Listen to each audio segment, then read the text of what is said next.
Halo, apa kabar Mitra Keling dan seluruh Sobat Tani dan Sobat Biobos, apa kabar? Wah, kembali lagi nih dengan Tanya Pakar episode yang ketiga. Dan masih sama dengan seorang ahli Biobos, yaitu Bapak Roni. Halo, apa kabar Pak Roni? Halo Pak. Tos dulu dong Pak Roni. Siap. Pak Roni langsung aja.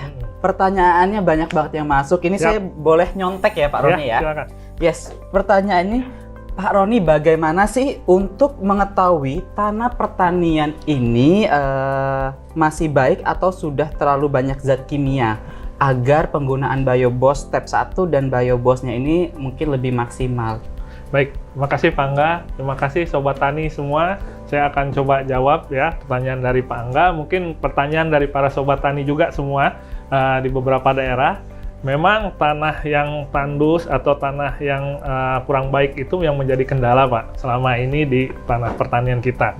Dan bahkan ini sekarang ini sudah meningkat ya, jumlah tanah-tanah yang kerusakan yang tandus ya, itu sudah banyak terdapat di beberapa daerah. Nah, ciri-cirinya adalah satu ya, kalau kita mengecek secara visual saja ya, nah tanah itu sudah terlihat dari kekeringannya Pak ya, tingkat kekeringannya ya, tingkat ketandusannya ya, seperti itu. Nah, kadang-kadang kalau kita mengecek lagi lebih detail lagi, itu kadar pH-nya itu yang terlalu rendah.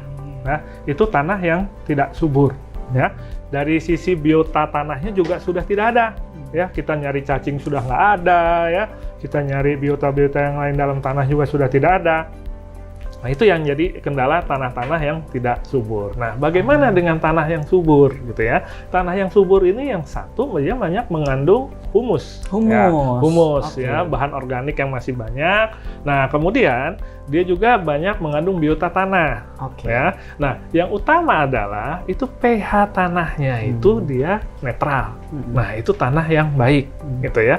Karena kalau pH tanahnya itu asam ya, mau kita beri pupuk seberapa banyak pun, walaupun subur nih Pak ya, walaupun subur tapi pH tanahnya itu rendah atau asam, nah itu kita tidak bisa memberikan pupuk yang efektif ya terhadap tanaman itu sendiri, apalagi pertumbuhan mikroorganismenya ini juga tidak akan baik kalau tanahnya itu tidak netral ya, artinya masam kondisi masam. Seperti itu Pak Angga. Jadi untuk itu ya, jadi ciri-cirinya gampang banget untuk melihatnya. Yang pertama lihat struktur tanahnya juga, kemudian cemaran kondisi pH dari si tanah itu sendiri, dan biota untuk itu biota tanahnya. Nah, untuk itulah buat teman-teman yang ada di rumah, sering cek kondisi tanah, bukan hanya terlihat mungkin hitam saja atau apa saja, tapi cek juga kadar pH tanahnya juga. Untuk itu jangan lupa untuk cek dan gunakan Biobos step 1 dan Biobos. Karena satu hal lagi Pak. Boleh banget. Nah,